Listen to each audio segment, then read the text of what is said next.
ನಮಸ್ಕಾರ. ನಾನು ನಿಮ್ಮ ಭಾಗ್ಯನಾರಾಯಣ ಬೊಗ್ಗವರಪು. ನೀವು ನೋಡ್ತಾ ಇದ್ದೀರಿ ಸುದ್ದಿ ಸರ್ಕಲ್. ಉತ್ತರ ಪ್ರದೇಶದಿಂದ ಒಂದು ಮನ ಕಲಕುವಂತಹ ಒಂದು ಅಥವಾ ಮೋಸ ಮಾಡಬಹುದು, ಎಂಥವರು ಮೋಸ ಮಾಡಬಹುದು, ಹೇಗೆಲ್ಲ ಮೋಸ ಮಾಡಬಹುದು ಅನ್ನೋದಕ್ಕೆ ಉದಾಹರಣೆಯಾಗಿ ಒಂದು ಘಟನೆ, ಒಂದು ಪ್ರಕರಣ ಹೊರಗಡೆ ಬಂದಿದೆ. ಒಬ್ಬ ವ್ಯಕ್ತಿ ಸತ್ತ ನಂತರ ಆತನ ಸಂಬಂಧಿಕರು ಆತನ ಹೆಣ ನೋಡಕ್ಕೆ ಬರ್ತಾರೆ. ಸತ್ತ ಸುದ್ದಿ ತಿಳಿದು ಬಂದು ನೋಡಿದಾಗ ಅವ್ರಿಗೆ ಶಾಕ್ ಆಗಿ ಹೋಗುತ್ತೆ.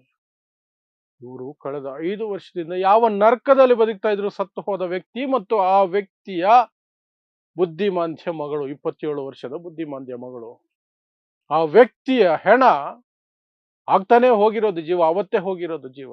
ಆದ್ರೆ ವರ್ಷಗಟ್ಲೆಯಿಂದ ಊಟ ಇಲ್ಲದಂತೆ ಸ್ಕೆಲಿಟನ್ ಆಗಿತ್ತು, ಅಸ್ಥಿ ಪಂಜರದ ರೀತಿಯಾಗಿತ್ತು. ಒಂದು ದಿನಕ್ಕೆ ನೋಡಿರೋದು, ಸತ್ತ ಒಂದು ದಿನಕ್ಕೆ, ಅಂದ್ರೆ ವರ್ಷಗಳಿಂದ ಸರಿಯಾಗಿ ಊಟ ನೀರು ಸಿಕ್ಕಿಲ್ಲ.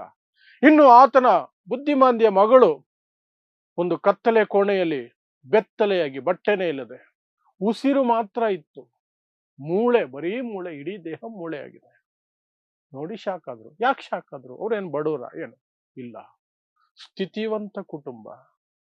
ಅಂತಹ ಸ್ಥಿತಿಗೆ ತಲುಪಿಸಿದವರು ಅವರೇ ನಂಬಿ ಕೆಲಸಕ್ಕೆ ಇಟ್ಟುಕೊಂಡಂತಹ ಕೆಲಸದವರು. ಸೊ ಏನಿದು ಪ್ರಕರಣ, ಎಲ್ಲವನ್ನು ವಿವರಿಸುವಂತಹ ಪ್ರಯತ್ನವನ್ನು ಮಾಡ್ತೀನಿ. ಓಂ ಪ್ರಕಾಶ್ ಸಿಂಗ್ ಅನ್ನುವಂತಹ ರೈಲ್ವೆಯಲ್ಲಿ ಕ್ಲರ್ಕ್ ಆಗಿದ್ದಂತಹ ವ್ಯಕ್ತಿ. ಇದು ಉತ್ತರ ಪ್ರದೇಶದ ಮಹೋಬಾ ಅನ್ನುವಂತಹ ಪ್ರದೇಶದಿಂದ ಬರ್ತಿರುವಂತಹ ಸುದ್ದಿ. ಅಲ್ಲಿ ಕ್ಲರ್ಕ್ ಆಗಿದ್ದಂತಹ ವ್ಯಕ್ತಿಗೆ ಚೆನ್ನಾಗೇ ಇತ್ತು ಒಂದು ಕುಟುಂಬ. ಬಟ್ ಮಗಳು ಬುದ್ಧಿಮಾಂದ್ಯ ಮಗಳಾದ್ರೂ ಸಹ ಗಂಡ ಹೆಂಡತಿ ಆ ಮಗಳು ಚೆನ್ನಾಗೇ ಇದ್ರು. ಅವರಲ್ಲಿ ಒಳ್ಳೆ ದುಡ್ಡಿತ್ತು, ಸಂಬಳ ಇತ್ತು, ಮನೆ ಇತ್ತು, ಮಠ ಇತ್ತು, ಎಲ್ಲ ಇತ್ತು, ಚೆನ್ನಾಗೇ ಇದ್ರು. ಬಟ್ 2016ರಲ್ಲಿ ಆತನ ಹೆಂಡತಿ ತೀರ್ಕೊಳ್ತಾರೆ. ಹೆಂಡತಿ ಸತ್ತು ಹೋದ ನಂತರ ತಮ್ಮನ್ನ ಕೇರ್ ಮಾಡೋದಕ್ಕೆ, ತಮ್ಮನ್ನ ನೋಡ್ಕೊಳ್ಳೋದಕ್ಕೆ, ಯಾಕಂದ್ರೆ ಇವ್ರಿಗೂ ವಯಸ್ಸಾಗಿದೆ, ರಿಟೈರ್ ಆಗಿರ್ತಾರೆ ಓಂ ಪ್ರಕಾಶ್ ಸಿಂಗ್, ಜೊತೆಗೆ ಮಗಳು ಬುದ್ಧಿಮಾಂದ್ಯ ಮಗಳು ಬೇರೆ. ಅವ್ರನ್ನ ನೋಡ್ಕೊಳ್ಳೋದಕ್ಕೆ ಅಂತ ಗಂಡ ಹೆಂಡತಿ ಇಬ್ಬರನ್ನ ಕೆಲ್ಸಕ್ಕೆ ಇಟ್ಕೊಳ್ತಾರೆ. ಆ ಇಬ್ಬರ ಹೆಸರು ರಾಮ್ ಪ್ರಕಾಶ್ ಕುಶ್ವಾ ಮತ್ತು ಅವನ ಹೆಂಡತಿ ರಮಾದೇವಿ ಅಂತ. ಅವರಿಬ್ಬರನ್ನ ಕೆಲ್ಸಕ್ಕೆ ಇಟ್ಕೊಳ್ತಾರೆ. ಅದು ಏನಾಯ್ತೋ ಗೊತ್ತಿಲ್ಲ, ಸಂಬಂಧಿಕರು ಯಾವಾಗೆಲ್ಲ ಆ ಮನೆಯ ಮುಂದೆ ಹೋಗಿ ಅವರನ್ನು ನೋಡಬೇಕು ಅಂತ ಪ್ರಯತ್ನ ಪಟ್ಟರು ಸಹ ಈ ಕೆಲಸದವರಿದ್ರಲ್ಲ, ಇಬ್ರು ಗಂಡ ಹೆಂಡತಿ, ಇವರು ಹೊರಗಡೆ ಬಂದು ಅವರು ಯಾರನ್ನೂ ಭೇಟಿ ಮಾಡೋದಕ್ಕೆ ಇಚ್ಛೆ ಪಡ್ತಿಲ್ಲ, ದಯವಿಟ್ಟು ಇಲ್ಲಿಂದ ಹೊರಟೋಗಿ, ಅವರು ಬೈತಿದ್ದಾರೆ, ನಿಮ್ಮನ್ನ ಭೇಟಿ ಮಾಡಕ್ ಅವ್ರಿಗೆ ಇಷ್ಟ ಇಲ್ಲವಂತೆ, ಯಾರನ್ನೂ ಭೇಟಿ ಮಾಡಕ್ ಇಷ್ಟ ಇಲ್ಲ, ಯಾರು ಬರಬೇಡಿ ಅಂತ ಹೇಳ್ಕೊಂಡಿದ್ರಂತೆ. ಅದನ್ನ ನಂಬಿ ಮೂರ್ಖರಾದರೋ ಅಥವಾ ಇವರು ಸುಮ್ನೆ ನಮಗೆ ಯಾಕೆ ಅನ್ನೋ ರೀತಿ, ಸ್ವಂತ ತಮ್ಮನೇ, ಯಾರು ಸತ್ತು ಹೋದಂತಹ ಓಂ ಪ್ರಕಾಶ್ ತಮ್ಮನೂ ಸಹ ಮನೆ ಮುಂದೆ ಹೋಗಿ ಒಂದೆರಡು ಬಾರಿ ಪ್ರಯತ್ನ ಪಟ್ಟಾಗ ಒಳಗಡೆ ಬಿಡ್ಲಿಲ್ಲ. ಕೇಳಿದ್ರೆ ನಿಮ್ಮ ಅಣ್ಣ ನಿಮ್ಮನ್ನ ನೋಡೋದಕ್ಕೆ ಇಷ್ಟಪಡ್ತಿಲ್ಲ, ನಿಮ್ಮ ಹತ್ರ ಮಾತಾಡಲ್ವಂತೆ, ನೀವು ಬರಕ್ ಹೋಗ್ಬೇಡಿ ಅಂತ 2 ಸಲ ಹೇಳಿದ ತಕ್ಷಣ ಅವರು ಈಗೋಯಿಂದಲೋ ಸಿಟ್ಟಿನಿಂದಲೋ ಅಥವಾ ಯಾವ ಬಿಡು ಅಂತಲೋ ವಾಪಸ್ ಹೋದವರು ಮತ್ತೆ ಆ ಕಡೆ ಯಾರು ಬಂದಿಲ್ಲ. ಈ ರೀತಿ ಒಂದಿಬ್ಬರಿಗೆ ಹೇಳಿ ಕಳಿಸಿದ ತಕ್ಷಣ ಬೇರೆ ಯಾರು ಬಂದಿಲ್ಲ. ಆದರೆ ವಾಸ್ತವದಲ್ಲಿ ಏನಾಗ್ತಿತ್ತು ಅನ್ನೋದು ಈಗ ಹೊರಗಡೆ ಬಂದಿದೆ. 2 ಫ್ಲೋರ್ ಇದ್ದಂತಹ ಮನೆಯಲ್ಲಿ ಕೆಳಗಡೆ ಗ್ಯಾರೇಜ್ ತರ ಏನು ವ್ಯವಸ್ಥೆ ನೆಟ್ಟಗಿಲ್ಲದಂತಹ ಜಾಗಕ್ಕೆ ಆ ತಂದೆ ಮತ್ತು ಮಗಳನ್ನ ಶಿಫ್ಟ್ ಮಾಡಿದ್ದಾರೆ. ಯಾರು? ಈ ಕೆಲಸಗಾರರು ರಾಮ್ ಪ್ರಕಾಶ್ ಕುಶ್ವಾ ಮತ್ತು ರಮಾದೇವಿ ಅನ್ನುವಂತಹ ಇಬ್ರು. ಇವರಿಬ್ರು ಎಲ್ಲ ಫೆಸಿಲಿಟಿ ಇರುವಂತಹ ಕೆಲಸಗಾರರಿಬ್ರು ಎಲ್ಲ ಫೆಸಿಲಿಟಿ ಇರುವಂತಹ ಫಸ್ಟ್ ಫ್ಲೋರ್ಗೆ ಹೋಗಿ ಅಲ್ಲಿ ಐಷಾರಾಮಿ ಜೀವನವನ್ನ ನಡೆಸ್ಕೊಂಡಿದ್ದಾರೆ. ಈ ವ್ಯಕ್ತಿಗೆ ಪೆನ್ಷನ್ ಬರುತ್ತೆ, ಆ ದುಡ್ಡನ್ನ ಬಳಸ್ಕೊಂಡು, ಅವರಲ್ಲಿದ್ದಂತಹ ಉಳಿದಂತಹ ಅಕೌಂಟ್ ಅಲ್ಲಿ ದುಡ್ಡನ್ನು ಬಳಸ್ಕೊಂಡು ಅವರು ನೆಮ್ಮದಿಯಾಗಿ ಬದುಕ್ತಿದ್ದಾರೆ.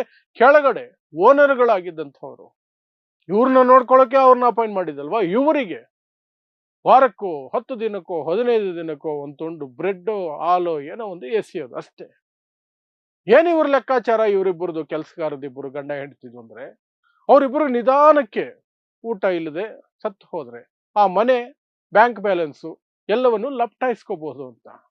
ಮನೆ ಮುಂದೆ ಗೇಟ್ ಅಲ್ಲಿ ಬೋರ್ಡ್ ಹಾಕಿರ್ತಾರಲ್ಲ, ಆ ಬೋರ್ಡ್ ಸಹ ಕೆಲಸಗಾರ ರಾಮ್ ಪ್ರಕಾಶ್ ಕುಶ್ವಾ ಹೆಸರಲ್ಲಿ ಹಾಕೊಂಡಂತೆ ಕೆಳಗಡೆ ಸನ್ ಆಫ್ ಓಂ ಪ್ರಕಾಶ್ ಸಿಂಗ್ ಅಂತ ಹಾಕೊಂಡಿದ್ದಾನೆ. ಅವ್ರ ಮಗ ಅಂತ ತಿಳ್ಕೊಳ್ಳಿ ಎಲ್ಲಾರು ಅಂತ. ಸೊ ಸಾಯಿಲಿ ಅಂತ ಬಿಟ್ಟಿದ್ದಾರೆ ವರ್ಷಗಟ್ಲೆ. ಸುಮಾರು 5 ವರ್ಷ ಆಯ್ತಂತೆ ಈ ರೀತಿಯಾಗಿ. 5 ವರ್ಷದಲ್ಲಿ ನೆಟ್ಟಿಗೆ ಊಟ ಕೊಟ್ಟಿಲ್ಲ ಅವರು.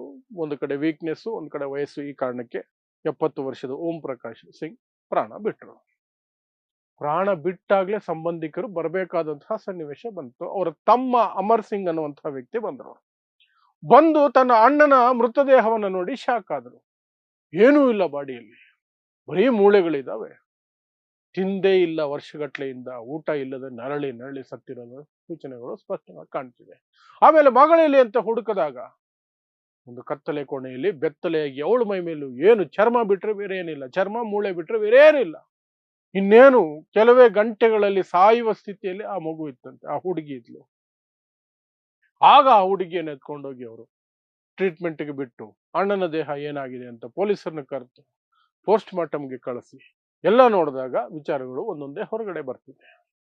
ಚೆನ್ನಾಗಿ ಬದುಕ್ತಿದ್ದಂತಹ ಆ ಕುಟುಂಬ, ಅವನ ಹೆಂಡತಿ ಸತ್ತ ನಂತರ ಕೆಲಸದವ್ರನ್ನ ಇಟ್ಕೊಂಡು ಈ ರೀತಿ ಮೋಸ ಹೋಗಿದ್ದಾರೆ, 5 ವರ್ಷದಿಂದ ನರಕ ನರಕ ಅನುಭವಿಸಿದ್ದಾರೆ ಅಂತ ಆಗ ಎಲ್ಲ ವಿಚಾರಗಳು ಹೊರಗಡೆ ಬಂದಿದೆ. ಈಗ ಇನ್ನು ಪೊಲೀಸರು ಕೇಸ್ ಏನು ಬುಕ್ ಮಾಡಿಲ್ಲ, ಯಾಕಂದ್ರೆ ವಾಸ್ತವಾಂಶ ತಿಳಿಬೇಕು, ಪೋಸ್ಟ್ ಮಾರ್ಟಮ್ ರಿಪೋರ್ಟ್ ಬರಬೇಕು.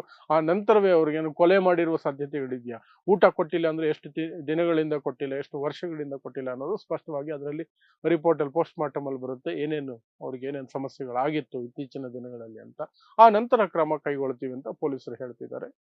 ಒಟ್ಟಿನಲ್ಲಿ ಆ ವ್ಯಕ್ತಿ ತೀರ್ಕೊಂಡ್ರು. ಆದ್ರೆ ಆ ಮಗಳು 27 ವರ್ಷದ ಮಗಳು, ಅವ್ರು ಹೇಳ್ತಾರೆ ಆ ಮಗು 80 ವರ್ಷದ ಹುಡುಗಿ ತರ ಕಾಣ್ತಿದ್ದಾಳೆ ಆ ಹುಡುಗಿ ಈಗ. Because no food for years, ವರ್ಷಗಟ್ಲೆ ಊಟ ಸರಿಯಾಗಿ ಕೊಟ್ಟಿಲ್ಲ, ಬರೀ ಮೂಳೆ ಚರ್ಮ ಬಿಟ್ರೆ ಬೇರೆ ಏನಿಲ್ಲ. ಕೆಲವು ಗಂಟೆಗಳು ನಾವು ತಡ ಹೋಗಿದ್ರೆ ಅದು ಸತ್ತು ಹೋಗ್ತಿತ್ತು. ನೋಡಿ ಮನುಷ್ಯನ ಗುಣ ಹೇಗಿರುತ್ತೆ. ಒಂದು ಕೆಲಸ ಕೊಟ್ಟಿದ್ದಾರೆ, ಒಳ್ಳೆ ಸಂಬಳನೂ ಕೊಟ್ಟಿದ್ದಾರೇನೋ, ಕಡಿಮೆ ಆದ್ರೆ ಕೇಳಬಹುದಾಗಿತ್ತು, ಬಟ್ ಅಥವಾ ಇಷ್ಟ ಇಲ್ಲ ಅಂದ್ರೆ ಕೆಲಸ ಬಿಟ್ಟು ಹೋಗ್ಬೋದಾಗಿತ್ತು. ಬಟ್ ಅಲ್ಲೊಂದು ಸ್ಕೆಚ್ ಹಾಕಿ ಗಂಡ ಹೆಂಡತಿ ಕೆಲಸಕ್ಕೆ ಬಂದವರು ಸ್ಕೆಚ್ ಹಾಕಿ ಒಂದೇ ರಾತ್ರಿಗೆ ಕೊಲೆ ಮಾಡಿ ಎಲೆ ಎತ್ಕೊಂಡು ಓಡೋಗಿದ್ರು ಬೇರೆ ವಿಚಾರ ಆಗಿರೋದು. ಹೀಗೆ ವರ್ಷಗಟ್ಲೆ ಊಟ ಇಲ್ಲದೆ ನರಳಿಸೋದಿದೆಯಲ್ಲ, ಅದು ದೊಡ್ಡ ಕ್ರೈಮ್, ಅದು ದೊಡ್ಡ ಕ್ರೈಮ್. ಮತ್ತೆ ಆ ಹುಡುಗಿ, ಬುದ್ಧಿಮಾಂತ್ಯ ಹುಡುಗಿಗೆ, ಮೊದಲೇ ಏನು ಗೊತ್ತಾಗದಂತಹ ಸ್ಥಿತಿಯಲ್ಲಿರುವಂತಹ ಆ ಹುಡುಗಿಗೆ ನೆಟ್ಟಗೆ ವರ್ಷಗಟ್ಲೆ ಊಟ ಕೊಡದೆ ನರಳಿಸೋದಿದೆಯಲ್ಲ, ದಟ್ಸ್ ಆಲ್ಸೋ ಬಿಗ್ ಕ್ರೈಮ್. ನೋಡೋಣ ಪೊಲೀಸರು ಯಾವ ರೀತಿ ಕ್ರಮ ಕೈಗೊಳ್ತಾರೋ, ಮುಂದೇನಾಗುತ್ತೋ ಗೊತ್ತಿಲ್ಲ. ಹೇಳಬೇಕಾದಂತಹ ವಿಚಾರಗಳು ಏನಾದರೂ ತಿಳಿದು ಬಂದ್ರೆ ನಿಮಗೆ ಮತ್ತೆ ಅಪ್ಡೇಟ್ ಕೊಡುವಂತಹ ಪ್ರಯತ್ನವನ್ನು ಮಾಡ್ತೀನಿ. ಸೊ ಇಂಥದ್ದೇ ವಿಶೇಷ ಸುದ್ದಿಗಳಿಗಾಗಿ ನೋಡ್ತಾ ಇರಿ ಸುದ್ದಿ ಸರ್ಕಲ್. ನಾನು ನಿಮ್ಮ ಭಾಗ್ಯನಾರಾಯಣ ಬೊಗವರಪೋ.